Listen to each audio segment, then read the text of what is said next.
marka xigta waxaan si gaar ah ugu mahadcelinayaa maamulayaasha iyo madaxda macadka Heritage oo igu soo casuumay inaan kala soo qayb galo madashan aragti wadaagga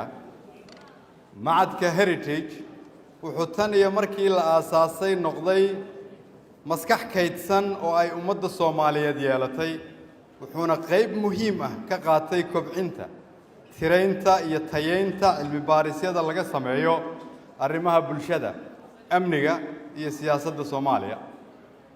waxaa xusid mudan in mahad gaar ah aan kulligeen maanta u celino aqoon-yahanadii fikirtay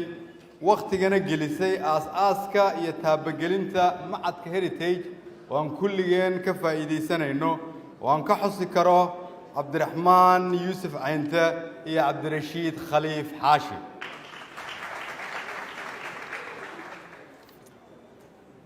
howlwadeennada macadka Heritage waxay mowduuca dooda ee madashan jaangooyeen iyaga oo aaminsanaa in halkan la isugu imaanayo iyadoo dalka doorasho u dareeray ama dhexda looga jiro nasiib darro taas ma aanay dhicin waxaana murugsan xal u helidda arrinta doorashada iyada oo aan weli meel la isla dhigin maareynta ka gudbista xilligan kala guurka ee xasaasiga ah waxaana waajib biyo kama dhibcaan ah in xal wadar ogol ah la islana ogol yahay loo helo arrinta doorashada dalkana ay ka dhacdo doorasho daahfuran haddii aanay taasi dhicin waxaa laga yaabaa inaan la falgalno caqabado ka waaweyn kana saameyn badnaan doona kuwa aan halkan isugu nimid inaan xalkooda maanta ku gorfayno intaa kadib maanta iyo mowduuca madasha ay noogu yeereen walaaleen Heritage oo ah sidee Soomaaliya looga saari karaa xaaladda cakiran ee iska socota iyadoo diiradda la saarayo arrimaha amniga dhamaystirka dastuurka qabashada doorashooyin qof iyo cod ah iyo yegleelidda nidaam federaal oo shaqaynaya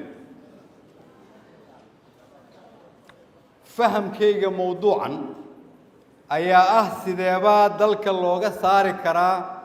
isgoyskan murugsan dalku waxa uu taagan yahay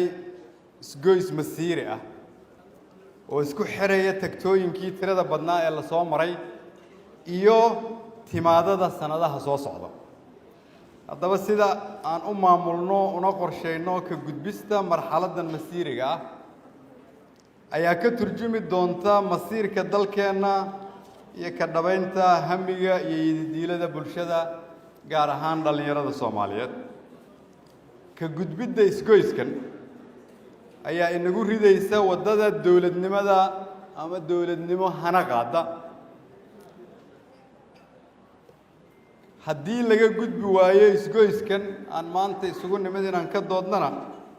waxaa laga yaabaa inaan 30 sano oo kale ku meeraysano isgoyska aan hadda taagannahay dowladnimada markaan u soo laabanno qofka muwaadinka ah ee Soomaaliga ah waa inuu dowladnimada ka dareemo naftiisa amni iyo cadaalad ahaan jeebkiisa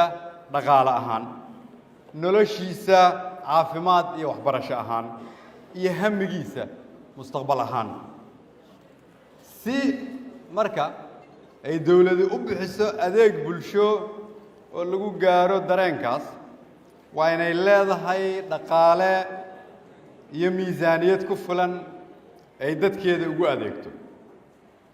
inkastoo aan halkan ka doodayno masiirka mustaqbalka waxaan rabaa inaan ka fiirino jaanib kale waxaan ognahay in miisaaniyadda dowladdeenna oo dhan marka la isku daro ay ka yar tahay miisaaniyadda dalalka qaarkood ay ku bixiyaan hal dugsi sare ama hal isbitaal maanta aniga oo ka duulaya khibradeyda ku salaysan dib u habaynta dhaqaalaha dalka iyo geedi socodka deyn cafiska waxaan idinla wadaagayaa doodeyda ah inaan dhaqaalaha dalka laga samayn karin kobac lagu daweyn karo baahida bulshadeenu qabto haddii aan laga jawaabin su'aalaha mowduuca madasha maanta tusaale ahaan soo buuxintii shuruudihii deyn cafinta dalka waxaa ka dhashay inaan lagu guulaysto oo aan la soo noqonno wada shaqayntii nagala dhexaysay hay-adaha lacagta adduunka bangiga adduunka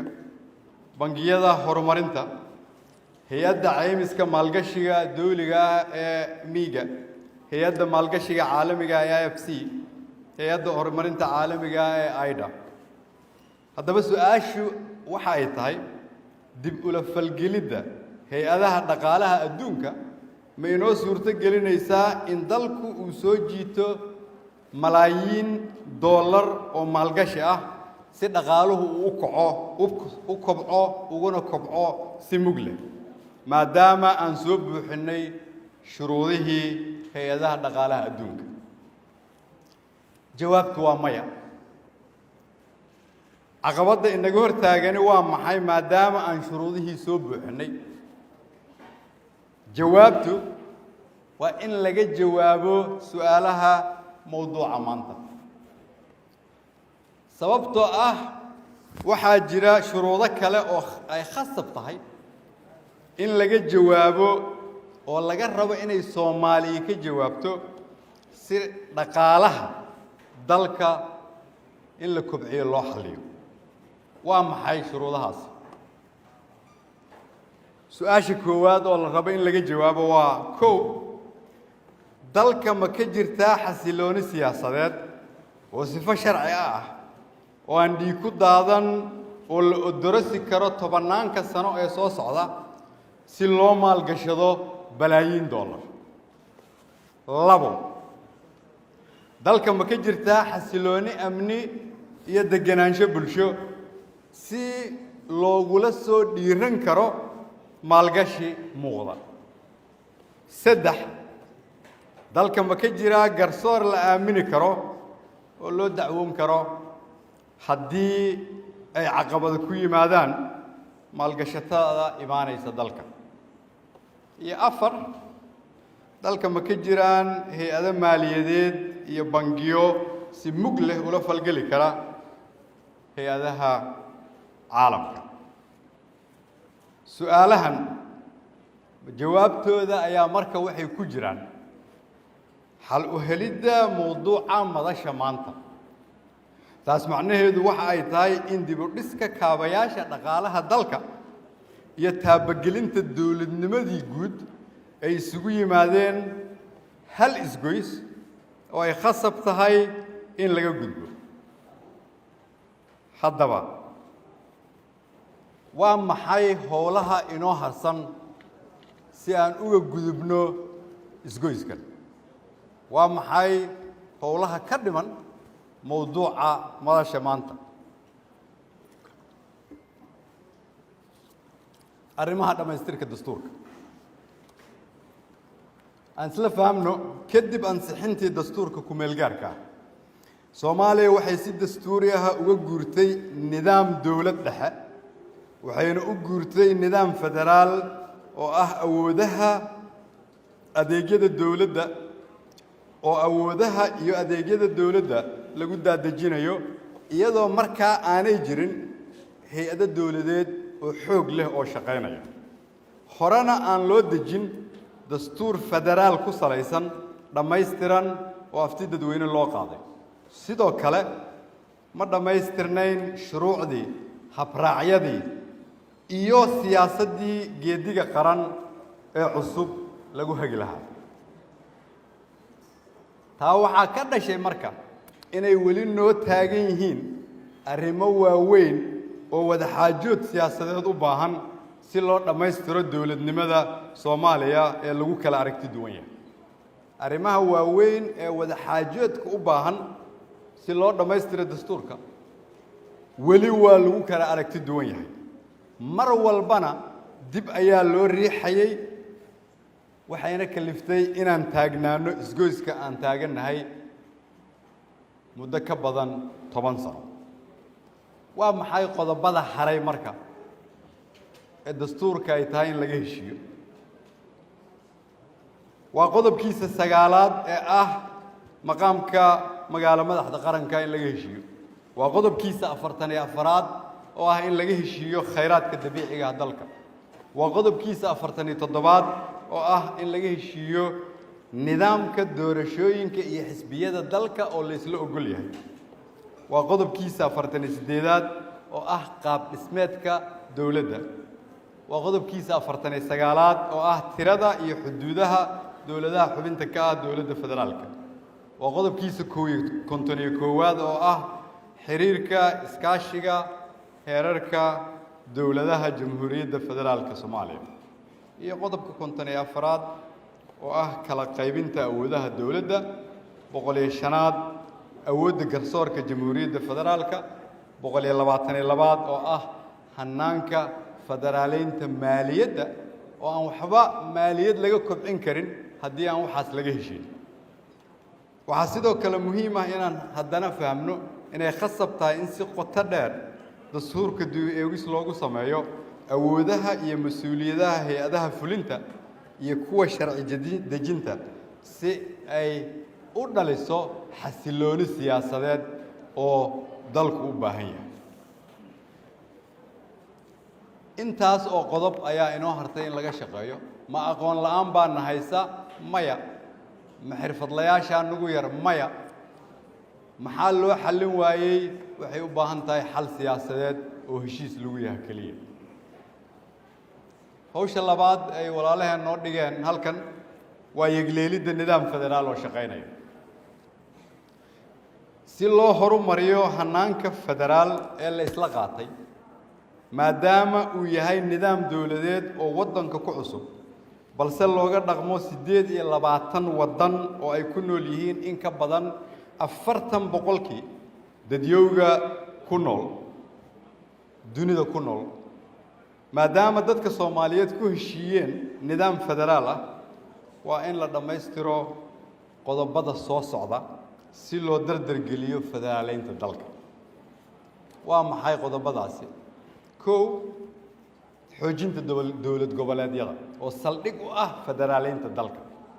labo horumarinta hay'adaha federaalka ee u qaybsan horumarinta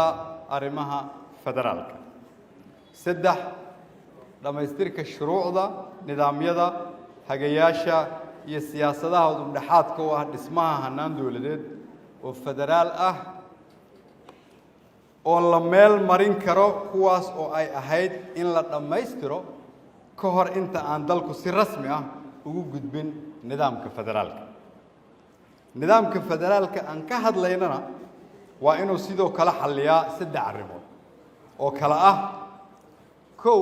isu soo dhaweynta shacabka iyo xukuumadda labo ilaalinta midnimada Soomaaliya saddex xulasho hannaan dawladeed oo xasiloon lana jaan qaadi karta duruufaha ku xeeran dalka Soomaaliya sidaas la mid ah hiigsiga federaaleynta Soomaaliya waa inuu ku saleysnaadaa kow dhisidda bulsho siyaasadeed iyo mid dhaqaale oo midaysan labo xaqiijinta iyo xoojinta dawlad wanaag iyo nidaam dimuqraadiyadeed iyo saddex xaqiijinta nabad waarta shaqooyinkaas aan soo sheegay waxaa looga gudbi karaa keliya iskaashi iyo wada shaqayn 4 sano oo soo socda qodobka saddexaad oo nala weydiiyay waxa uu ahaa doorasho qof iyo cod ah in la helo Soomaaliya federaal ah dimuqraadi ah oo nabdoon hiigsanaysa barwaaqo waxay si cad ugu qeexan tahay dastuurka ku meel gaarka ah ee jamhuuriyadda federaalka Soomaaliya iyo sidoo kale qorshaha horumarinta qaranka oo hoosta ka xariiqaya in geedi socodka dib u hanashada dawladnimada iyo dimuqraadiyeynta ay udub dhaxaad u yihiin dhismaha dawlad ku timaada rabitaanka shacabka sida uu tilmaamayo qodobka koowaad ee dastuurka si Soomaaliya ugu gudubto nidaam beeleed awood qaybsiga 4.5 loona meel mariyo hanaan dawladeed oo casri iyo dimuqraadi ah waxaa lagama maarmaan ah in marka hore la dhamaystiro shuruucda dimuqraadiyeynta iyo hay'adaha muhiimka u ah arrimaha doorashooyinka maxaa kuwaana ka mid ah kow waa in la helaa sharci doorashooyin oo la isla ogol yahay labo sharci xisbiyeed oo la isla ogol yahay iyagoo intuba ku xusan dastuurka saddex sharciga jinsiyadda afar sharciga diiwaangelinta dadweynaha shan in la xoojiyo guddiga doorashooyinka qaranka iyo lix dhisidda hay'adaha kale ee muhiimka u ah doorashooyinka sida guddiga xuquuqul insaanka guddiga la dagaalanka musuqmaasuqa oo la isku waafaqsan yahay golaha adeega garsoorka oo la isku waafaqsan yahay lagana hormariyay in marka hore laga heshiiyo nidaamka cadaaladeed uu dalku qaadanayo iyo maxkamadda dastuuriga dalka waxaa kaloo loo baahan yahay qodob kale oo toddobaad oo ah amniga taasoo ku soo xiraya arrinka ugu dambeeya oo halkan la ka weydiiyay amniga iyo xasilinta dalka sugidda amnigu ma ahan kaliya ciidan iyo xoog si amni loo helo waa inay jirtaa cadaalad dawlad wanaag dhaqaale shaqo abuur hay'ado dawli ah hufan bixiyo adeegyo dadkuna isku haya iyo musuqmaasuqa oo lala dagaalo waxaa kale oo muhiim ah inaan fahamno in saboolnimada khilaafka siyaasadeed iyo khilaafka bulshada ay keeni karaan amni darro inkastoo dagaalka ugu xooggan aan kula jirno la dagaalanka argagixisada haddaba si loo dhammaystiro dhisidda ciidan qaran la isla ogol yahay oo hanan kara amniga dalka oo dhan waxaa lagama maarmaan ah in heshiis lagu yahay siyaasaddii lagu dhammaystiri lahaa ciidankaas iyo qaabkii lagu maamuli lahaa sugidda amniga dalku waxay ku suurtoobaysaa in ciidanku iyagoo isku dhafan ay ka howlgalaan gobollada dalka oo dhan iyadoo lagu shaqaynayo nidaam amni qaran sharci ah la isla ogol yahay waxaa kale oo lagama maarmaan ah inay jirto wada shaqayn iyo iskaashi waafi ah oo ka dhaxeeya dawladaha xubnaha ka ah dawladda federaalka dhexdooda iyo dawladaha xubnaha ka ah dawladda federaalka iyo dawladda federaalka sidoo kale waa in la helaa dhaqaale fududeeya in la dhisi karo ciidan qaran oo waajibkooda gudan kara si ay u helaan agabkii ay u baahnaayeen waxaan tilmaamayaa inaan dhaqaale la'aan la dhisi karin ciidan tayaysan walaalayaal dalkeennu wuxuu leeyahay khayraad aad u badan dhalinyaro u caaboon horumarinta dalkooda laakiin u baahan in loo saldhigo lagana qayb geliyo aas-aas dawladeed oo ku dhisan hanaan la jaan qaadi kara dunida horumarsan haddii aan dalka laga gudbin isgoyskan annagoo is-ogol is-aaminsan leh iskaashi dhab ah waxaa nagu adkaan doontaa inaan dunida ka dhaadhicinno inaan nahay bulsho isku duuban hal hadaf leh rabitaan inay si wada jira isu ogol yihiin leh rabo horumar maadaama aan isla qeexnay jidadka ku xeeran isgoyska aan taagannahay iyo jidka ugu habboon oo aan ku leexan lahayn oo ina gaarsiinaya barwaaqo iyo dawladnimo waarta oo loo siman yahay waxaa Soomaali u hartay inay gacmaha isqabsadaan meel iska dhigaan danaha gaarka ah qulubta isu furaan isfahmaan fahmaana xajmiga ay leedahay shaqada ina hortaala 4 sano ee soo socota kuna shaqeyno hadaf fog bilownana cutubkii casriyeynta dalka iyo ciidamada caruurteena waa mahadsan